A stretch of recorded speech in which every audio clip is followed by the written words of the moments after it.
মানব সৃষ্টির এবং পৃথিবীর সৃষ্টির ইতিহাস ঘাটলে মানুষের যদি কিসমত ভালো থাকে, তাহলে আল্লাহর সান্নিধ্য, আল্লাহর অস্তিত্ব সম্পর্কে জ্ঞান তাকে আল্লাহ পাক দান করে দেন। সুবহানাল্লাহ। পৃথিবীর সৃষ্টির ব্যাপারে বুদ্ধিজীবীরা কি বলছেন দেখুন। পৃথিবীর সৃষ্টির ব্যাপারে বিজ্ঞানীরা বলছেন যে এই পৃথিবী এরকম ছিল না, তো কি রকম ছিল? এইটা সূর্যের পাশ থেকে একটা উজ্জ্বল শক্তিশালী জ্যোতিষ্ক দারুণ ফোর্স নিয়ে যাচ্ছিল। সেই ফোর্স সহ্য করতে না পেরে সূর্যের একটি দুর্বলতম অংশ সূর্য থেকে ছিটকে মহাশূন্যে পড়ে গেল, আর ঘুরতে ঘুরতে এই পৃথিবীর অস্তিত্ব লাভ করলো। বিজ্ঞানের এই কথা যদি বিশ্বাস করতে হয়, তাহলে আমাকে বলতে হয় এখন তো মানুষেরা আর পৃথিবীতে ধরছে না, ঠিক কিনা? কথা বলছেন না কেন? মানুষ পৃথিবীতে এখন ধরতেছে। বিভিন্ন দেশ খালি বলতেছে মানুষ কমাও, সন্তান কমাও, বিভিন্ন পদ্ধতি গ্রহণ করো, আর মানুষ বাড়ায়ও না, অস্থির হয়ে গেছে। তো মানুষের পদবরে পৃথিবী এখন ভর্তি। এখন কেন দয়া করিয়া আর একটা জ্যোতিষ্ক সূর্যের পাশ দিয়ে গিয়া আর একটা দুর্বলতম অংশ সিটকে ফেলায় দিয়ে এরকম একটা পৃথিবী বানায় দেয় না?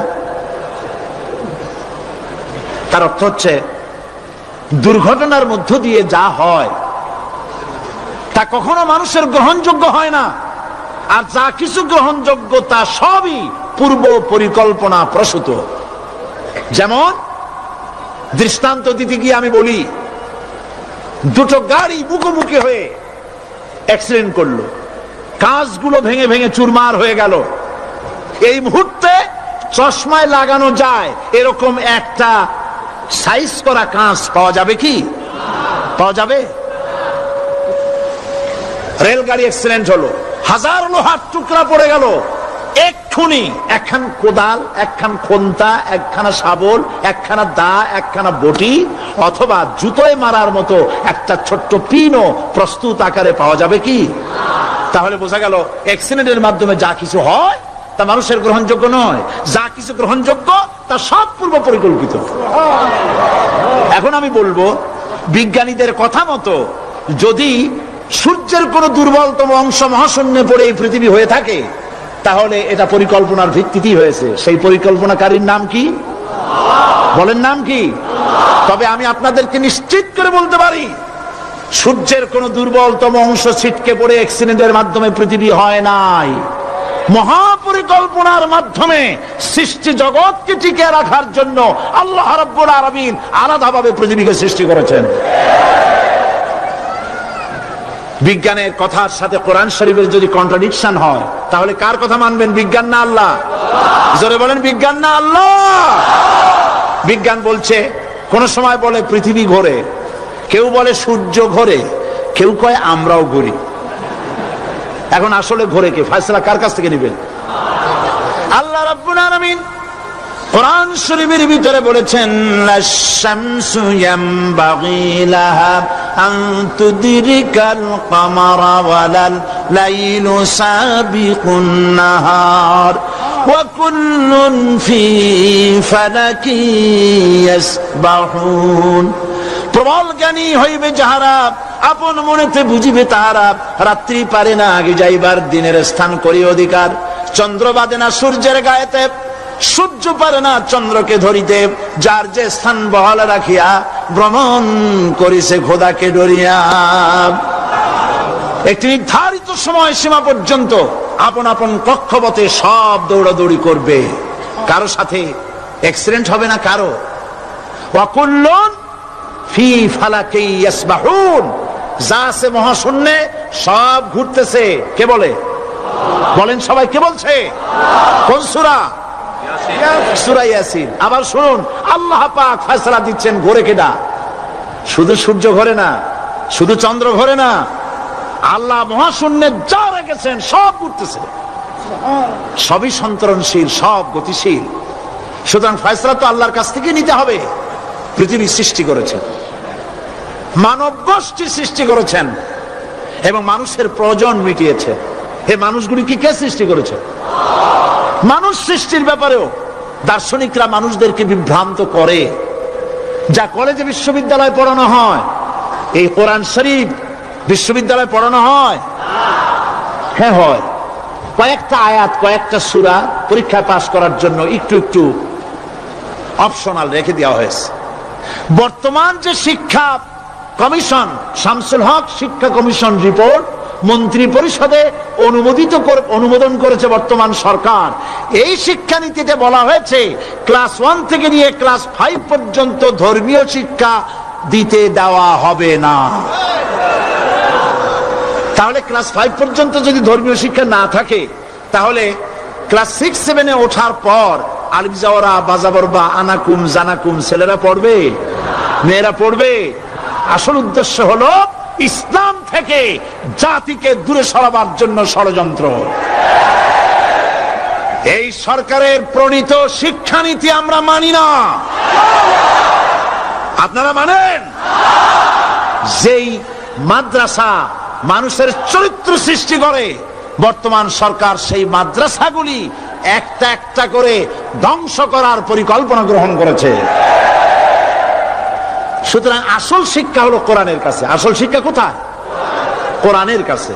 কোরআন যদি শিখানো হতো, কোরআন যদি শিখানো হতো কলেজে বিশ্ববিদ্যালয়, তাহলে গতকাল চট্টগ্রাম বিশ্ববিদ্যালয় থেকে যেসব ছেলেরা বিশ্ববিদ্যালয় কর্তৃপক্ষ কর্তৃক বরাদ্দকৃত, হাইজ্যাক করা নয়, বরাদ্দকৃত 4খানা বাস দিয়ে কোরআন শুনতে আসতে চেয়েছিল, বর্তমান সরকারের তথাকথিত সোনার ছেলেরা আসতে দিল না। কোরআন যদি তারা পড়ত, তাহলে কোরআন শরীফ শুনতে তারাও আসতো। কপাল পোড়া। জোরে বলেন কি? আরো জোরে বলেন কি? কপাল পোড়া। সব ভালো লাগে, কোরআন ভালো লাগে না। এদেরকে শিখানো হয়েছে, আরে তোমরা তো মানুষ না। বলে আমরা কি? তো তোমাদের ডারউইন বাবাজি বলে নাই, শোনো নাই? কি পড়ো টড়ো তোমরা, বুদ্ধি শুদ্ধি রাখো না।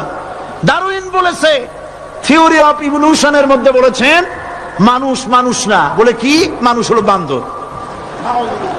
কপাল পোড়া। কি কপালে লেখা থাকে? কাজে কামে প্রকাশ হয়ে যায়। ডারউইন বলল মানুষ মানুষ না। আল ফ্রয়েড বললেন মানুষ হলো মানুষই ঠিক, তবে মানুষ হলো সেক্স সর্বস্ব জীব। সেক্স সমস্যার সমাধান করলে মানুষের সব সমস্যার সমাধান হয়ে যাবে। কার্ল মার্কস বললেন মানুষ হলো পেট সর্বস্ব জীব, পেট সমস্যার সমাধান করে দিলে সব সমস্যা শেষ। আর ডারউইন বললেন মানুষ মানুষই না, মানুষ কি? বলে বান্দর। ওরাং ওটাং শিম্পাজি আর ব্যাং থেকে মানুষের উৎপত্তি হয়েছে।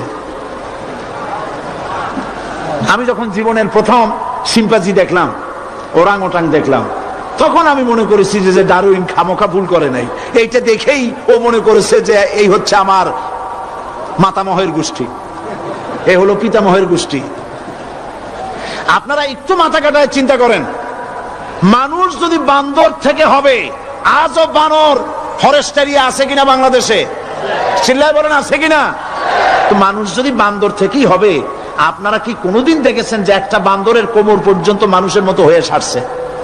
আর কিছুদিন গেলেই পুরো মানুষ হয়ে যাবে। গলা পর্যন্ত মানুষের মতো হয়ে গেছে, আর কদিন গেলেই মানুষ হয়ে যাবে। দেখছেন কখনো? আচ্ছা আপনারা বলেন, পাবদা মাছ আপনারা চট্টগ্রামে কি বলেন? পাবদাই বলেন। পাবদা মাছ দেখতে কি মাছের মতো লাগে? বোয়াল মাছের মতো। কোন পাগলে কি বলছে কথা যে বোয়ালের পূর্বপুরুষ পাবদা? পাবদাগুলি পুটি টুটি খাইয়া খাইয়া আস্তে আস্তে বোয়াল হয়ে গেছে, এ কথা কেউ বলে? আচ্ছা শোলের যে ছোট সাইজ, শোল মাছ, গজাল মাছ, এর যে ছোট্ট সাইজ ভর্তা করে খায়, শুটকি বানায় খায়, ওগুলোর কি বলে? টাকি মাছ। এই টাকি মাছ দেখতে শোল মাছের মতো।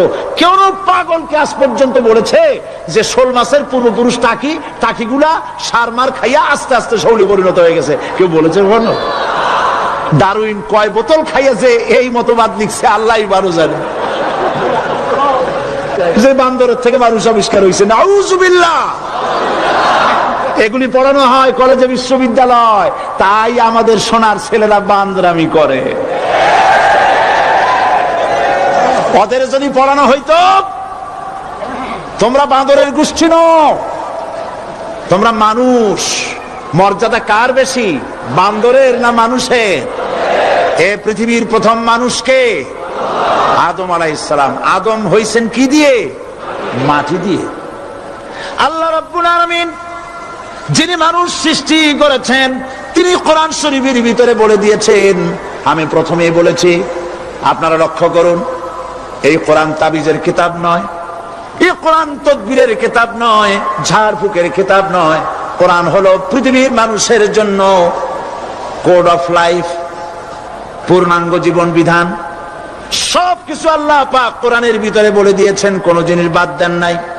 আপনি আমি কেমনে সৃষ্টি হয়েছে আল্লাহ পাক কোরআনের ভিতরে বলেছেন, ইন্না খালাকনাকুম মিন তুরাবিন সুম্মা মিন নুতফাতিন সুম্মা মিন আলাকাতিন সুম্মা মিন মুদগা। নিষ্প্রাণ মাটি দিয়ে তোমাকে উৎপন্ন করা হয়েছে, নিষ্প্রাণ মাটির উপাদান দিয়ে তোমাকে তৈরি করা হলো। মায়ের পেটের ভিতরে এক ফোঁটা নাপাক পানি জমাট রক্তে পরিণত হয়ে গেল, জমাট রক্ত আস্তে করে গোস্ত পিণ্ড হলো, গোস্ত পিণ্ডকে সুন্দর করে সাজায়া হাড্ডি গুড্ডি বানায়া স্ট্রাকচার তৈরি করে তার উপরে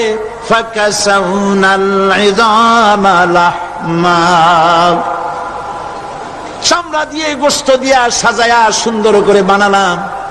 আল্লাহর পরিচয় শুনুন, আল্লাহ আমার কেমন আল্লাহ। মায়ের পেটের ভিতরে সন্তান বানায়া এরপরে যখন রূহ দেওয়া হয়েছে, ক্ষুধা লেগেছে, খাবারের প্রয়োজন হয়েছে, আল্লাহ রাব্বুল আলামিন ওই কচি বান্দা মায়ের পেটে বসে কি খাবে সেজন্য তার মা চিন্তা করে নাই, বাবা চিন্তা করে নাই, সরকার চিন্তা করে নাই। আল্লাহ রাব্বুল আলামিন মায়ের মাসিক অসুখকে বন্ধ করে দিয়ে সন্তানের নাভির সাথে আর মায়ের নাভির সাথে তার লাগায়া, পাইপ লাগায়া মায়ের মাসিক অসুখের রক্তগুলি দিয়ে সন্তানকে বড় বানালেন। মুখ দিয়া এই রক্ত পান করালেন না, মুখটাকে পবিত্র রেখে দিলেন যাতে করে পৃথিবীতে আসার পর ওই মুখ দিয়া আল্লাহ রাব্বুল আলামিনের জিকির করতে পারো। সন্তান মায়ের ভিতরে পেটের ভিতরে বড় হলো, আল্লাহ রাব্বুল আলামিন বলেন মাস দিন যখন পুরা হয়ে গেল, সুম্মা নুখরিজুকুম তিফলা, বাচ্চার আকারে পৃথিবীতে নিয়ে আসলাম। এখন খাবা কি? পৃথিবীতে যখন বাচ্চা এলো তখন তার পেটের সাথে যে সংযোগ ছিল মায়ের নাভির সাথে আর সন্তানের নাভির সাথে, সেই সংযোগ তার আর কি থাকলো? কি করা হলো? কেটে দেওয়া হলো। লক্ষ্য করুন, খাবারের জন্য একটি মাত্র পাইপ আল্লাহ লাগাইছিলেন, পৃথিবীতে সন্তান আসার সঙ্গে সঙ্গে পাইপটা কেটে দেওয়া হলো। এবার কি খাবে? আল্লাহ রাব্বুল আলামিন মায়ের বুক থেকে সন্তানের জন্য এবার সিঙ্গেল সিগন্যাল, তার জন্য সিঙ্গেল কোন লাইন যেটা ছিল কেটে দিয়া মায়ের বুক থেকে সন্তানের জন্য ডাবল লাইন আল্লাহ চালু করে দিলেন। এমন দুধ বানাই দিলেন যা শুধু খাবার নয়, শুধু ফুড ভ্যালু নয়, এই দুধের ভিতরে ক্যালসিয়াম, এর মধ্যে ভিটামিন, এর মধ্যে আয়রন, এর মধ্যে মেডিসিন। দুনিয়ার এই সন্তান ছিল সুরক্ষিত জায়গার ভিতরে ছিল, কোন পলিউশন সেখানে যেতে পারতো না, রোগের জার্ম সেখানে যেতে পারতো না। দুনিয়ায় এলো দূষিত আবহাওয়ার ভিতরে, এই সন্তানকে এখনই অ্যান্টিবায়োটিক খাওয়ালে পরে অসুবিধা হবে। আল্লাহ রাব্বুল আলামিন মায়ের দুধের ভিতরে ঔষধ দিয়া রোগের প্রতিষেধক বানায়া দিলেন। এ হলো আমার আল্লাহ।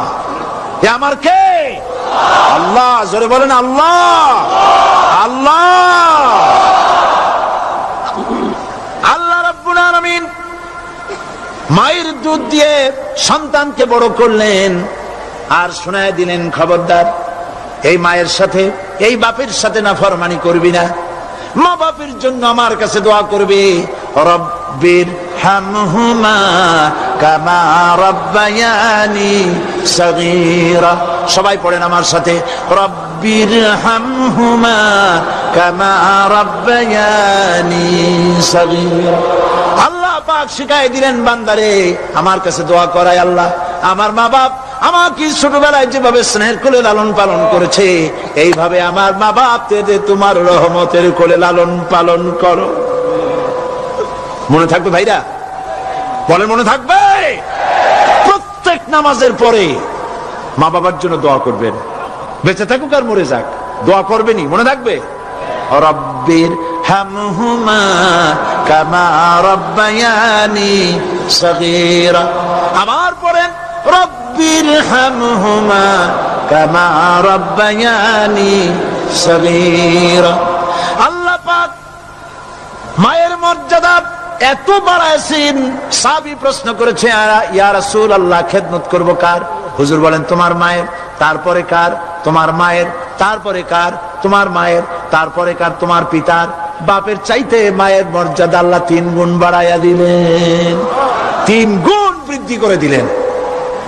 হাদিস শরীফে এসেছে হযরত আবী হুরায়রা রাদিয়াল্লাহু তাআলা আনহু রাসূলের কাছে এসে রাতের বেলায় কাঁদতেছিলেন। হুজুর প্রশ্ন করলেন, আবু হুরায়রা কাঁদো কেন? হযরত আবু হুরায়রা বলছেন, হুজুর মা আমাকে মেরেছে। তিনি প্রশ্ন করলেন, আচ্ছা মা তোমার মারলো কেন? তুমি কি কোনো বেয়াদবি করছো? তিনি বললেন না। তবে মারলো কেন? হযরত আবু হুরায়রা বলেন, ইয়া রাসূলুল্লাহ আপনার খেদমত থেকে বাড়ি ফিরতে আমার দেরি হয়ে গিয়েছিল। গভীর রাত্রে যখন বাড়ি গেছি, মা আমাকে প্রশ্ন করলেন, বাবা দেরি হলো কেন, কোথায় ছিলি? তাম পৃথিবীর মানুষ যেই কদম মোবারক চুমু দিতে পারলে ধন্য হয়ে যায়, সেই আখিরি জামানার পয়গম্বর নবী মুহাম্মদ রাসূলুল্লাহ সাল্লাল্লাহু আলাইহি সাল্লামের দরবার থেকে আসতে আমার দেরি হয়ে গেছে। ইয়া রাসূলুল্লাহ আমার মা আপনার নাম শুনে তার গা জ্বলে উঠল, তিনি কাফের মুশরিকা। আপনার নাম শুনে অগ্নি শর্মা হয়ে আমাকে ধরে পিটানো আরম্ভ করলেন আর বললেন, আবু হুরায়রা হয় মুহাম্মদ সাল্লাল্লাহু আলাইহি সাল্লামের বাড়ি ছাড়বি, নইলে আমার বাড়ি ছাড়বি, কি করবি বল? মার খেতে খেতে আমি বললাম, মা তোমার গায়ে যত শক্তি আছে আমারে মারো, তোমার বাড়ি শুদ্ধ, তাম দুনিয়াটা ছেড়ে দিতে পারি, মুহাম্মদ রাসূলুল্লাহর কদম মোবারক ছেড়ে দিতে পারি না। হুজুর আমার মা গলা ধাক্কা মেরে আমাকে বের করে দিয়েছেন। হুজুর বলছেন, আবু হুরায়রা মা তোমাকে মেরেছে আর আমার কাছে নালিশ করছো, আমি তোমার মায়ের কোনো বিচার করতে পারবো না। সুবহানাল্লাহ, এত বড় পাওয়ারফুল নবী, শানওয়ালা, ইজ্জতওয়ালি, বরকতওয়ালি, এত বড় নবী বলছেন মা মেরেছে, আমার করার কিচ্ছু নাই। সুবহানাল্লাহ। তোমার মা মুশরিকা হোক আর যাই হোক, তোমার মা। সুবহানাল্লাহ বলেন। আমার বন্ধুগণ, হযরত আবু হুরায়রা বলেন, ইয়া রাসূলুল্লাহ মায়ের বিরুদ্ধে কোনো অভিযোগ নিয়ে আমি আপনার কাছে আসি নাই। হুজুর বললেন, কেন আসছো বলো খুলে? আবু হুরায়রা বলেন, হুজুর আমি জানি আপনি আল্লাহর দরবারে যদি কোনো ব্যাপারে হাত তোলেন আল্লাহ মঞ্জুর করে ফেলেন। আপনি দয়া করে আমার মার জন্য দোয়া করেন, আল্লাহ যেন হেদায়েত দিয়ে দেন। আমার নবীজি দুখানে হাত উত্তোলন করলেন, বললেন, আল্লাহুম্মা ইহদি উম্মা আবি হুরায়রা, আয় আল্লাহ আমি দোয়া করতেছি আবু হুরায়রার মাকে হেদায়েত নসিব করো। হুজুর হাত তুলে মোনাজাত করছেন, আবু হুরায়রা দৌড় দিলেন বাড়ির দিকে। কয়েকজন সাহাবী হযরত আবু হুরায়রার জামা টেনে ধরেছে, এই ভদ্রলোক দৌড়ায় কেন? এত শান্ত মানুষ, কখনো গরম হয়ে কারো সঙ্গে কথা বলে না, এই মানুষটা দৌড়ায় কেন? কোনো বিপদ হইল নাকি? জামা টেনে ধরে বলে, আবু হুরায়রা দৌড়াও কেন? হযরত আবু হুরায়রা বলেন, জামা ছেড়ে দাও, কোনো বিপদ আমার হয় নাই, আমি দৌড়াইয়া বাড়ি যাই দেখতে চাই। আমি দৌড়াইয়া আগে বাড়ি যেতে পারলাম না, আমার নবীর দোয়া আগে আমার বাড়ি চলে গেছে, আমি এটা দেখতে চাই। হযরত আবু হুরায়রা দৌড়াতে দৌড়াতে বাড়ি চলে গেছেন। দরজায় নক করলেন, ভেতর থেকে আওয়াজ এলো, কে? তিনি বললেন, আমি আবু হুরায়রা, মা দরজা খুলে দাও, আমি তোমার সন্তান। মা বললেন, বাবা অপেক্ষা করো, দরজা খুলতেছে। হযরত আবু হুরায়রা বলেন, মায়ের গলার আওয়াজের ভেতরে কুফরি কর্কশতা পেলাম না, মায়ের গলার আওয়াজের ভেতরে তাওহীদের নরমিয়াত পেলাম। আমার কাছে মনে হলো আমি আবু হুরায়রা বাড়ি আসার আগে নবীজির দোয়া আল্লাহর আরশে পৌঁছে গেছে। আবু হুরায়রা বলছেন, মা আমার কিছুক্ষণ পরে ঘরের থেকে বেরিয়ে এসেছেন, আমি দেখলাম মায়ের শরীর ভিজা, মাথার চুল দিয়া পানি টপকাচ্ছে। মা আমার বললেন, বাবারে তোমাকে মারার পর আমি নিদারুণ অনুশোচনায় পড়েছিলাম। মনে মনে ভাবলাম, আহারে আমার সন্তান আমি কেন মারলাম? সে তো কোনো খারাপ কাজ করে নাই, কোনো খারাপ জায়গায় যায় নাই। এত ভালো মানুষ যার সম্পর্কে লোকেরা খামোখাই মিথ্যা কথা বলে, এই ভালো মানুষটার কাছে গেছে, সেজন্য আমি মারলাম কেন? বাবা গো, আমি আমার ভুল বুঝতে পেরেছি, জীবনের ভুলও ধরা পড়েছে, আমাকে জলদি করে নিয়ে চলো বিশ্ব নবীর দরবারে।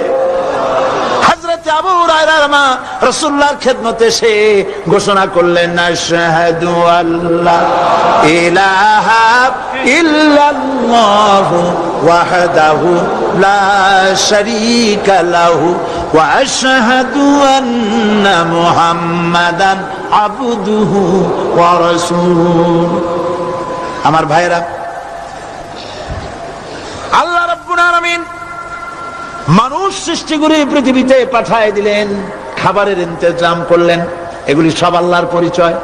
আল্লাহরে চেনার জন্য বড় বড় কিতাব ঘাটা লাগে না, কিসমতে যদি থাকে দুই একটা দৃষ্টান্ত যথেষ্ট হয়ে যায়। সুবহানাল্লাহ, সুবহানাল্লাহ, দুই একটা দৃষ্টান্ত যথেষ্ট। আল্লাহ পাক সমস্ত সৃষ্টি জগৎকে তৈরি করলেন, সৃষ্টি করলেন, আর তাদের খাদ্যের ব্যবস্থা করলেন। কে করেছেন খাদ্যের ব্যবস্থা? খাদ্য দেন আল্লাহ। কিন্তু অহংকারী যারা, তারা বলে দেশের বাম্পার ফলনের জন্য সমস্ত কৃতিত্ব সরকারের। বলেন আস্তাগফিরুল্লাহ, বলেন নাউজুবিল্লাহ। এদের একজন বলছিল, 3 বছর কিছু দিবার পারুম না। লোকেরা কয় আমরা না খাইয়ে থাকুম, আল্লাহ কয় আমিও দেহুম। কদ্দুর পারো না খাইয়ে থাকতে? ফসল কে দেন? জোরে বলেন, কে দেন? বাম্পার ফসলের ফলনের দাবি সরকার করতে পারে না, এটা কুফরি, এটা শিরক। জমিনের ফসল কে দেন? আকাশের বৃষ্টি কার? পানি কার? সার কার? সব আল্লাহ পাক। আল্লাহ পাক কোরআন শরীফে বলেছেন, لئن شكرتم لأزيدنكم ولئن كفرتم إن عذابي لشديد।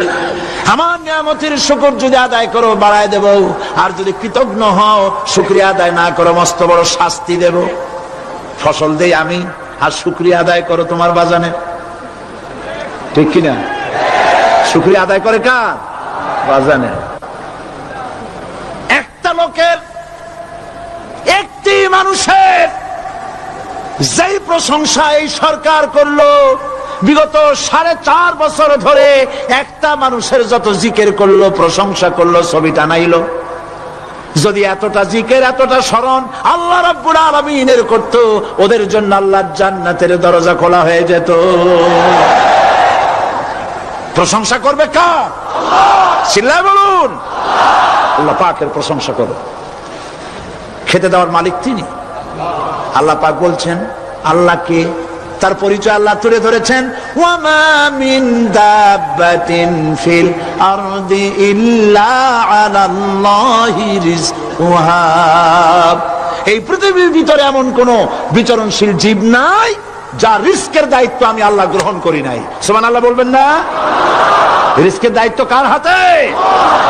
আচ্ছা দেখুন তো, পৃথিবীর সমস্ত সরকারের কাছে বিভিন্ন মন্ত্রণালয় আছে না? খাদ্য মন্ত্রণালয় বলে কোন মন্ত্রণালয় আছে কিনা? আছে। খালি কয় খামু আর খামু। খাদ্য মন্ত্রণালয় আছে, থাকার পরেও মানুষ না খাইয়া মরে। ঠিক কিনা? এবার একটু তাকান তো, জ্ঞানের চক্ষু দিয়া তাকান। ফরেস্ট এরিয়া, বাঘ আছে কিনা? নাই। সিংহ আছে কিনা? গন্ডার আছে কিনা? হাতি আছে কিনা? বিশাল বিশাল প্রাণী আছে কিনা? জঙ্গলে ছোট্ট প্রাণী থেকে, পোকা থেকে শুরু করে গন্ডার পর্যন্ত, টুনটুনি পাখি দিয়ে শুরু করে ঈগল পাখি পর্যন্ত, নদীর ভিতরে ছোট্ট চুনো পুঁটি থেকে শুরু করে তিমি মাছ পর্যন্ত। প্রাণী তত্ত্ববিদরা বলেছেন সমুদ্রের ভিতরে এমন এমন বড় বড় তিমি আছে যে একটা তিমির ওজন 5000 টন পর্যন্ত হয়ে যায়। 5000 টন তিমিটার ওজন। এর যখন বাচ্চা হয় তখন বাচ্চার দৈনিক দুধ লাগে 50 থেকে 60 মণ পর্যন্ত। কে ব্যবস্থা করে? রুহান মান ফেরেশতা। তো ওর মা যেমন বাচ্চা তো সেরকম হবে, ঠিক কিনা? কে দেয় খাবার? এবার দেখেন তো আপনার দেশের এই জঙ্গলে কত হাতি আছে। হাতিরা মিছিল করে আসছে যে আল্লাহ আমাদের এখন আর খাইতে খাইতে দিতে পারে না, বাংলাদেশের গভর্নমেন্ট কিছু দাও। আসছে না, খাইয়া ক্ষুধার জ্বালায় হাতি মরেছে, বাঘ মরেছে, সিংহ মরেছে। এর কোন দৃষ্টান্ত আছে? ক্ষুধার জ্বালায় আকাশের উড়ন্ত পাখিরা ছটফট করে মারা গেছে, দৃষ্টান্ত আছে? নদীর মাছেরা ক্ষুধার জ্বালায় ভেসে উঠেছে, না খাইয়া মরে গেছে, দৃষ্টান্ত আছে? মহান আল্লাহ রাব্বুল আলামিন কোরআন শরীফের ভিতরে বলেছেন অনেক প্রাণী এমন আছে যারা তাদের খাদ্যকে সঞ্চয় করে না, খাদ্যকে জমা করে না, আহরণ করে না। সকাল বেলায় একটা খাবার খেলো, দুপুরে কি খাবে তার জানা নাই। শকুন পৃথিবীর মাঝি থেকে 3 মাইল উপরে ওড়ে, তার চোখকে আল্লাহ পাক এত তীক্ষ্ণ বানিয়ে দিয়েছেন। এই চট্টগ্রামের কোথায় মরা গরু আছে 3 মাইল উপর দিয়ে দেখতে পায়? সুবহানাল্লাহ বলতে ইচ্ছে করে না। এই প্রাণীগুলি খাবারগুলি কোন গভর্নমেন্ট জোগাড় করে রাখে নাই। আল্লাহ পাক বলেন সবার খাবার আমি দেই। সকাল বেলায় সমস্ত প্রাণীগুলি, মহাশূন্যে পাখি, পানির ভিতরে মৎস্যরাজি, জঙ্গলের ভিতরে হিংস্র প্রাণী, পোকামাকড় থেকে শুরু করে সবগুলো খালি পেটে সব বেরিয়ে যায়, কারো কোনো খাবারের মজুদ নাই। সন্ধ্যা হতে না হতে সমস্ত প্রাণীগুলির পেট ভরাইয়া আমি আবার যার যার ঘরে বিরায় দেই। ওয়ামা মিন দাব্বাতিন ফিল আরদি ইল্লা আলাল্লাহি রিজকুহা। সমস্ত প্রাণী রিজকের দায়িত্ব আমি আল্লাহর হাতে। কে দেয় রিজক? জোরে বলুন, কে দেন? আল্লাহ পাক। কি খাবেন সব আল্লাহ জোগাড় করে দিয়েছেন। তরি তরকারি জোগাড় করেছেন, মাছ জোগাড় করেছেন, চাউল দিয়েছেন, খাবার দিয়েছেন, গোশত দিয়েছেন, সব দিয়ে দিয়েছেন। আল্লাহ রাব্বুল আলামিন সমস্ত জিনিস দিয়ে মানুষকে আল্লাহ পাক তার জন্য আল্লাহ সব করেছেন। খালাকালাকুম মা ফিল আরদি জামিআ। এই পৃথিবীতে যা তৈরি করেছে সব তোমার জন্য। এ হচ্ছে আমার আল্লাহ। এ হচ্ছে আমার কে? আল্লাহ। সে আল্লাহ পাক বলছেন, আল্লাহর পরিচয় তিনি স্রষ্টা, তিনি রিজেক দাতা। এবার আইনদাতা কে? আইনদাতা কে? আরো জোরে বলুন। আইনদাতা আল্লাহ হচ্ছে আল্লাহর পরিচয়। ইনিল হুকমু ইল্লা লিল্লাহ আলা লাহুল খালকু ওয়াল আমর। সৃষ্টি যার, আইন চলবে তার। আমার দেশে আল্লাহর আইন চলছে?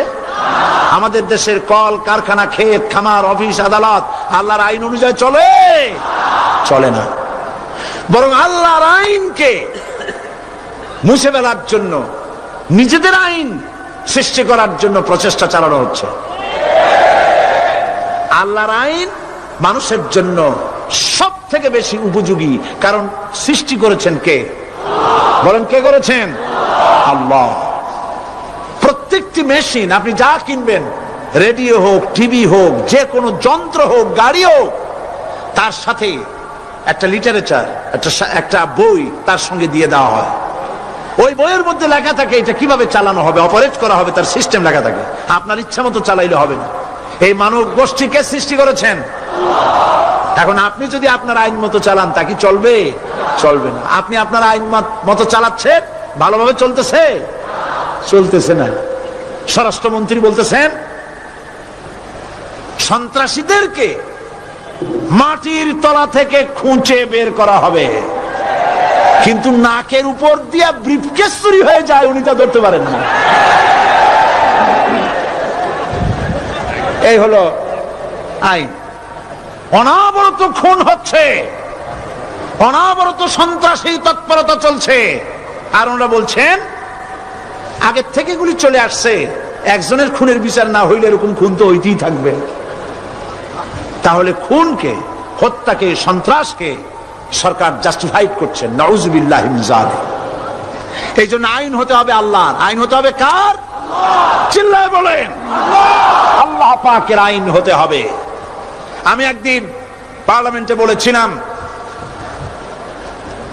আমার দেশের নেতা নেত্রীরা বারবার হজ করতে যান, উমরা করতে যান, সেখান থেকে আসার সময় কি আনেন?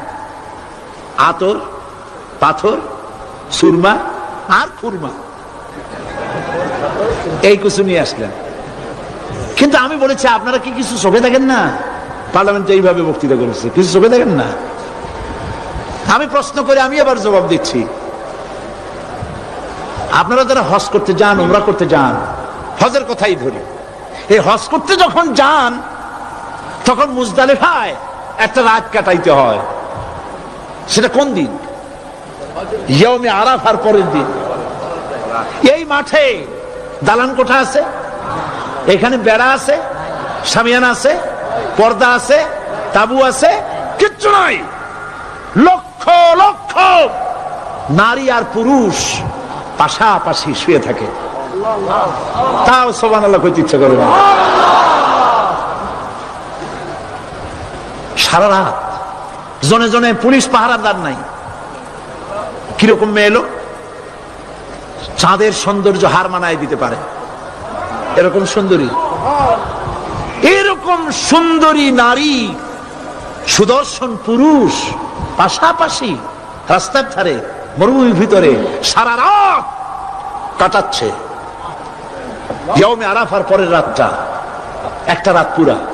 এভাবে চলতেছে বছরের পর বছর, শতাব্দীর পর শতাব্দী, সহস্রাব্দীর পরে সহস্রাব্দী।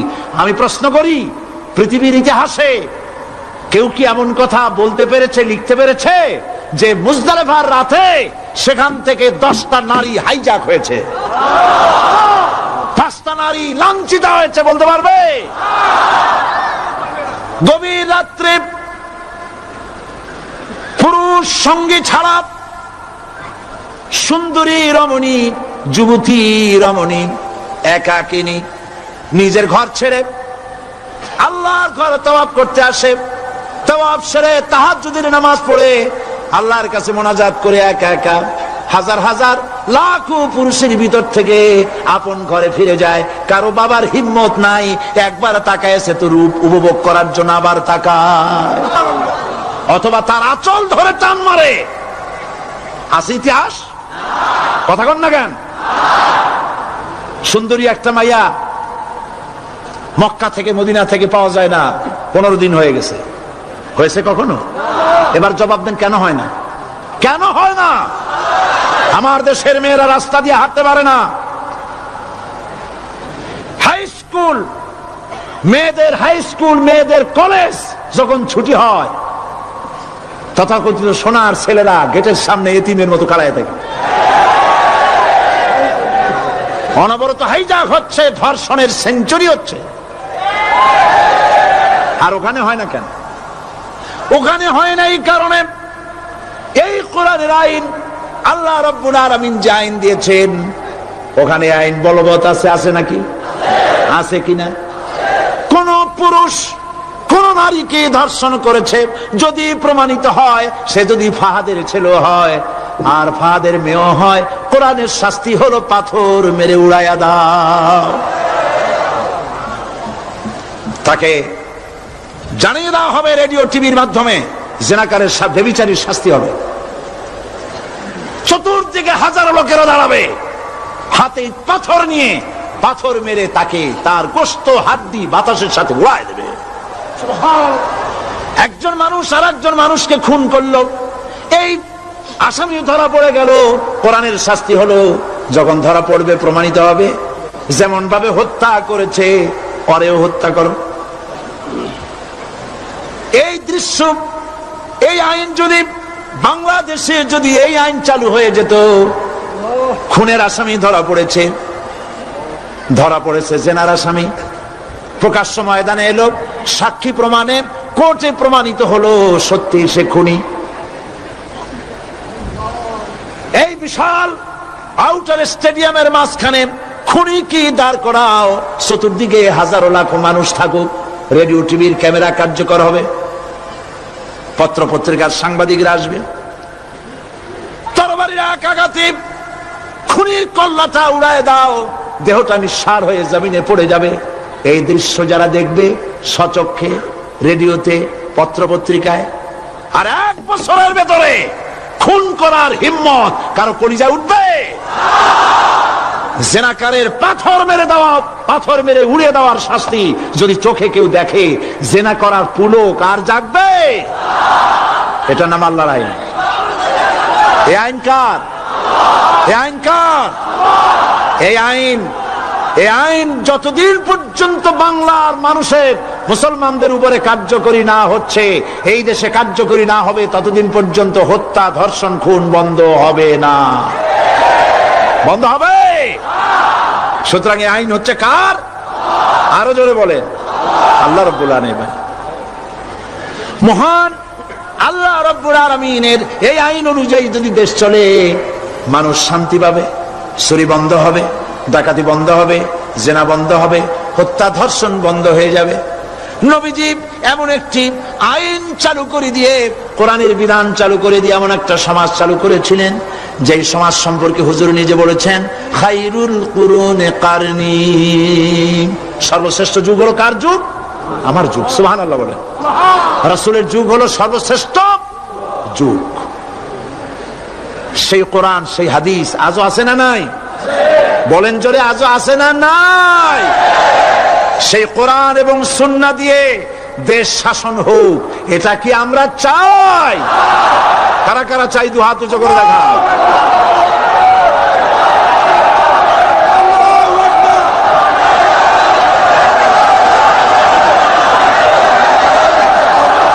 আরে ভাই, আপনারা দাঁড়ায় গেলেন কেন? বসেন বসেন।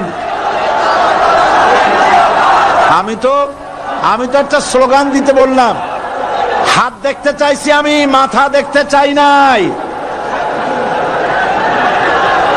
এই সুযোগে কোমরটা সোজা করে নিলেন। আচ্ছা বসেন, আর মহব্বতের সাথে জিকির করেন, লা ইলাহা ইল্লাল্লাহ, লা ইলাহা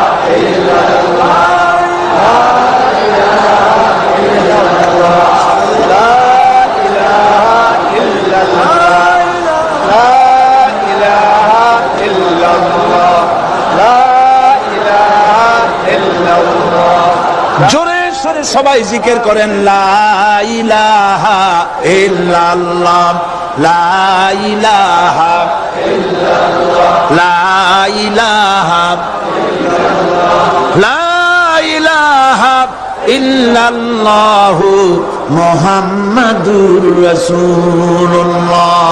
বসুন, আমরা মুনাজাত করব। আল্লাহ রাব্বুল আলামিন আয়াতুল কুরসির ভিতরে আল্লাহর সার্বভৌমত্বের কথা বলেছেন, আল্লাহু লা ইলাহা ইল্লা হুয়াল হাইয়ুল কাইয়্যুম। পড়েন আমার সাথে সবাই, আল্লাহু লা ইলাহা ইল্লা হুয়াল হাইয়ুল কাইয়্যুম। আল্লাহ হচ্ছেন যিনি ছাড়া কোনো ইলাহ নাই, তিনি শাশ্বত চিরঞ্জীব। সুবহানাল্লাহ বিহামদিহি। আগামীকাল এর বাকি অংশ আমি আপনাদের সামনে আলোচনা করব ইনশাআল্লাহ। জোরে বলেন ইনশাআল্লাহ। দাঁড়ানো ভাইরা বসেন। আপনাদের পাশে যারা দাঁড়িয়েছেন অনুরোধ করে বসায় দেন। বলেন যে আর 5টা মিনিট বসেন, আল্লাহর রাস্তায় হাইটেন না। হ্যাঁ বলেন, বলেন আপনারা যে আল্লাহর রাস্তায় হাইটেন না, বসেন, সবাই বসেন। এত বড় মাহফিলের মুনাজাত, সুবহানাল্লাহ বলেন। চট্টগ্রামের ইতিহাসের শ্রেষ্ঠ মাহফিল, চিল্লায় বলেন সুবহানাল্লাহ। গোটা বিশ্বের কোরআনের শ্রেষ্ঠ মাহফিল। বলেন সুবহানাল্লাহ, যারা বলেন আলহামদুলিল্লাহ। আগামীকাল এ মাহফিলের আখেরি মোনাজাত হবে ইনশাআল্লাহ।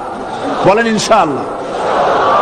আমি আন্তরিকভাবে দুঃখিত, প্রতি বছর আমার মা বোনদের জন্য, চট্টগ্রামবাসী আমার মা বোনদের জন্য আলাদাভাবে তাদের প্রশ্নের উত্তর দেই এবং তাদের সামনে কোরআন হাদিসের কথা আলাদাভাবে বলি। এবছর দিন কম হয়ে গেল বলে মহিলারা, মা বোনেরা বঞ্চিতা হয়ে গেলেন। শিশু কিশোরদের জন্য আলাদাভাবে সমাবেশ করা হয়, তাও বঞ্চিত হয়ে গেল। এই বিশাল তাফসীরুল কোরআন মাহফিলের বরকত থেকে চিটাগংবাসীকে যারা বঞ্চিত করলো, আল্লাহ তাদের হেদায়েত নসিব করে দিন। যদি হৃদয় থাকে, যদি হৃদয় বলে কিছু থাকে, বিবেক বলে যদি কিছু থাকে, আর শরীর যদি মুসলমানের পিওর রক্ত থাকে, তাহলে বাড়ি বসে অনুশোচনা করা উচিত, চোখের পানি ফেলানো উচিত ওই সব লোকের যারা এই বরকতপূর্ণ মাহফিলকে বাধা দিয়েছে। আর যাদের কলজার মধ্যে আল্লাহ মোহর মেরে দিয়েছে, এগুলোর তো হেদায়েত হবে না। যাদেরকে আল্লাহ পাক তৈরি করেছেন জাহান্নামের জন্য, ওদের কাছে মাহফিল অসহ্য, সহ্যই হবে না। নাউজুবিল্লাহ বলেন। চট্টগ্রামবাসীর জন্য তাফসীরুল কোরআন মাহফিল নিয়ামত। এই নিয়ামত কিয়ামত পর্যন্ত আল্লাহ টিকায় রাখুন, বলি আমিন। আগামীকালের আখেরি মোনাজাতে সমস্ত মুসলমান চতুর্দিক থেকে আল্লাহ পাকের নারা লাগাতে লাগাতে আসবেন। আল্লাহু আকবার, নারায়ে তাকবীর। গোটা চট্টগ্রাম, গোটা চিটাগং শহর আগামীকাল কোরআনের মিছিলের শহর হবে ইনশাআল্লাহ।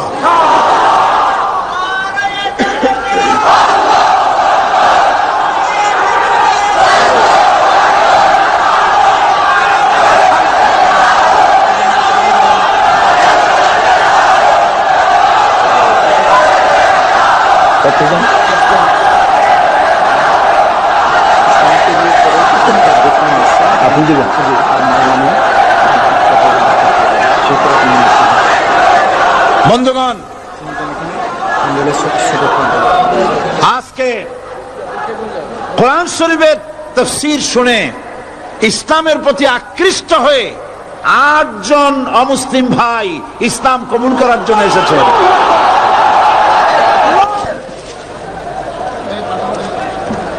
লা ইলাহা ইল্লাল্লাহু মুহাম্মাদুর রাসূলুল্লাহ। আল্লাহ ছাড়া কোন ইলাহা নাই, মাবুদ নাই। মুহাম্মদ সাল্লাল্লাহু আলাইহি ওয়াসাল্লাম আল্লাহর প্রেরিত রাসূল। আশহাদু আল্লা ইলাহা